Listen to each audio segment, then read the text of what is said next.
I grew up in southeast London. My father was a sports shop owner, so we had a comfortable but not particularly massively affluent upbringing.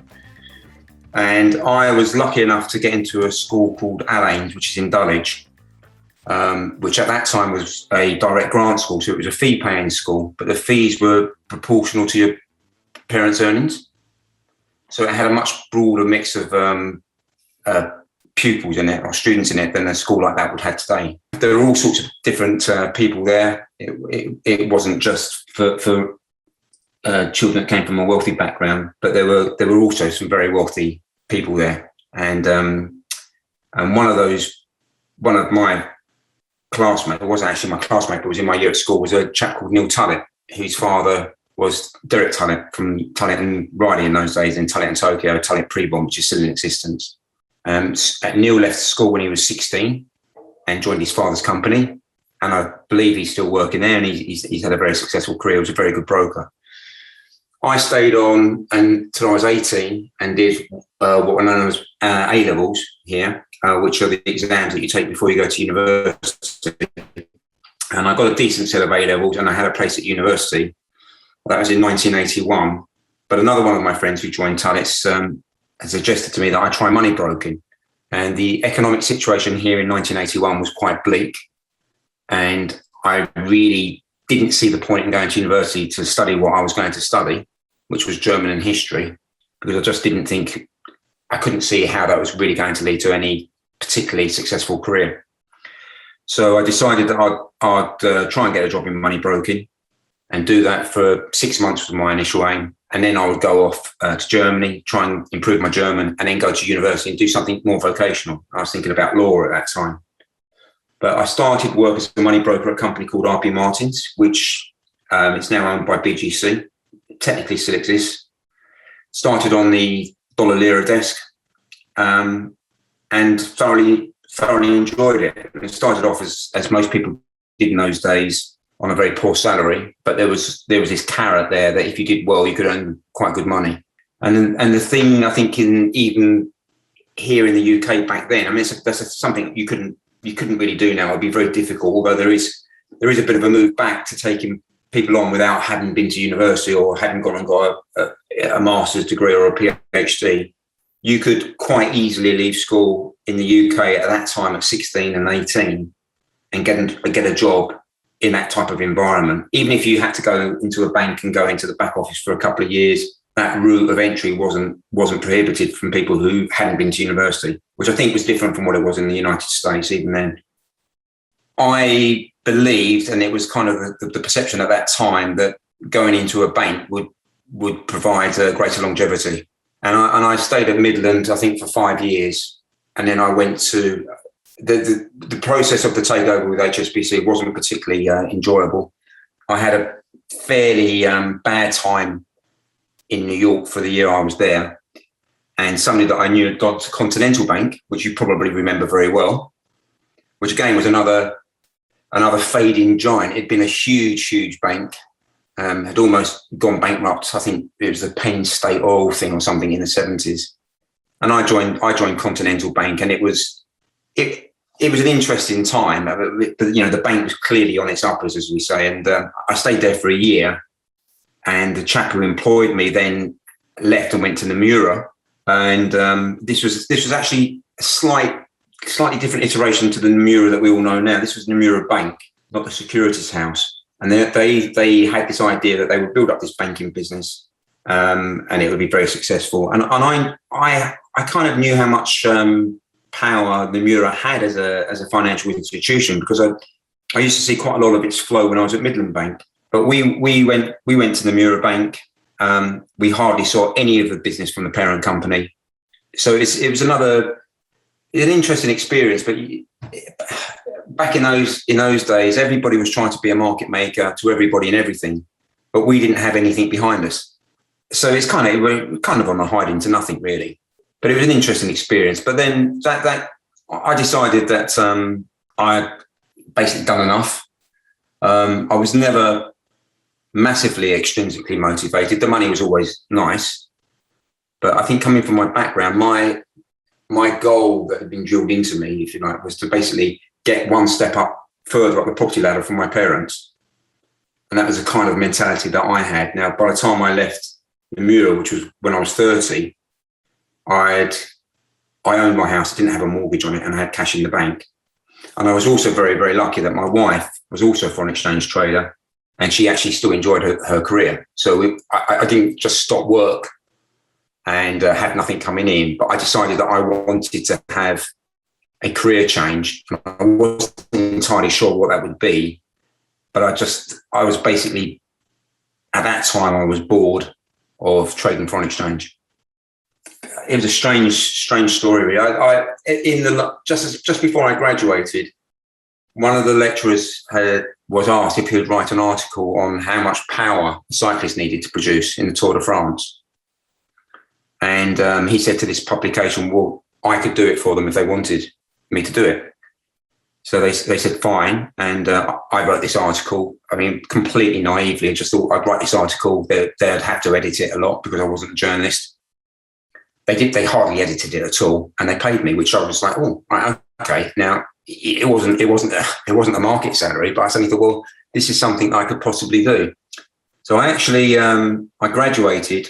I stayed at home for a year as a house husband. I looked after my daughter for the first year of her life, which was fantastic. And then I did a postgraduate diploma in journalism, and that's how I got the door open to get into journalism. Whereas at the Public Ledger, which is I think it's still around, but at that time it was considered to be, I think, the oldest trade magazine in the world. It was a commodities magazine, and I was given softs. I covered soft commodities, but it was a really niche publication because it sold itself on, just had prices for virtually everything. And this is, the internet in '97 wasn't that great, so people were buying it to find out the cost of sultanas coming from Turkey or nuts coming from Amsterdam and things like that. So it's a really strange publication. But I only stayed there for a very brief period of time. I wanted to do something that was fast. It was a weekly publication, and I just wanted to do something that was a bit faster paced. So I left and went to Bridge News, which again you may remember because that came out of Night Reader, which had a certain reputation in the US. And I moved into covering the fixed income markets when I went to Night Reader, to Bridge News rather. It's a funny company because they made a push into foreign exchange in the 80s with those old terminals that they had. And by the time I got there, they had various bolt-ons, and the actual terminal itself, the Bridge Station terminal, was really, really good. It was really good, but the company, had a few issues, and it didn't survive. But it was quite a good fun place. It was quite a good fun place to work. Trying to produce real-time commentary was quite interesting. I quite enjoyed that. The origins of those sorts of platforms, although I don't think there was probably any synergy sort, came from the Swiss exchange and Deutsche Terminebörse, so the pre-runner of Eurex, who I believe, and you obviously will know much more than me in this, but I believe that was the first really proper electronic market that came into existence.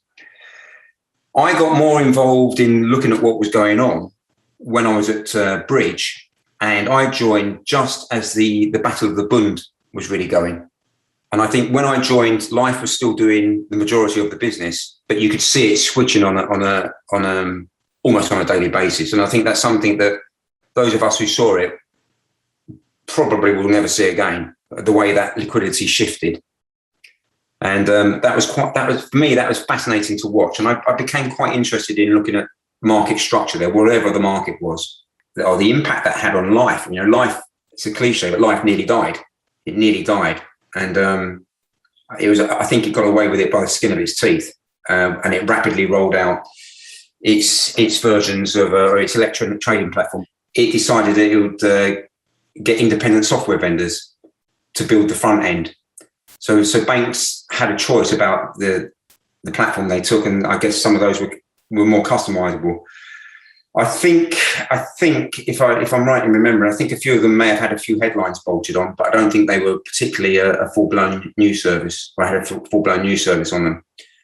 So it came up, that led to that led to the issue of desktop real estate, which became, it's still going on now, where people would say, I can't have this, I just don't have enough room on my desktop. So I think as time went on, people configured their machines slightly differently. I mean, I know by the time I was at City, which had its own platform, you could just pop out the bit you wanted and close down everything else. So that all of those vendors made that effort to stay on the desktop, but not to hog the whole thing. I think the exception to that, though, is probably Bloomberg, which is stuck by its model where you have to have everything on Bloomberg. Well, that was my company. So in 2001, I knew that the bridge wasn't going to survive. I started to look around, and I thought, well, it's strange, because when I was broking and trading, which was meant to be the unsafe job, I never was really in any danger of losing my job. But moving into journalism, I think I lost my job twice in 9 months, just by companies closing. So I thought, well, okay, it's time for me to move out, and I'm going to try and get back into an institutional world. Leading up to when Bridge was closing, I thought, well, I'm spoiled for choice here. I've got so many things on the go, this is going to be great. But that ran into 9/11. After 9/11, basically jobs in the financial markets just disappeared. There were no jobs around.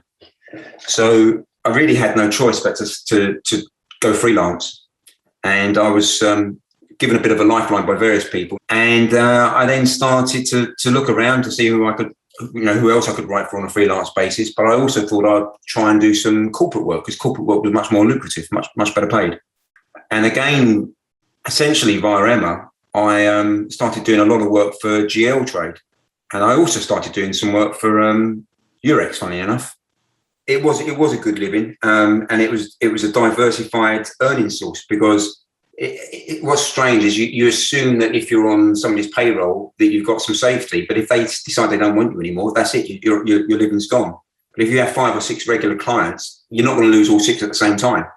You might lose 2 or 3, but you're not going to lose all 6. And it was a good living, and what was great about it at the time as well was it gave me total flexibility. I wasn't beholden to going into somebody's office. I could do it from wherever I wanted. So I did that for 9 years, and I thoroughly enjoyed it. It was good. And the good thing about it was doing corporate work for people. I was getting educated about other markets and getting paid to be educated. So I learned a lot about. At that time, I learned a lot about the futures industry. I was earning decent money, and I was getting educated, so it was pretty good, actually.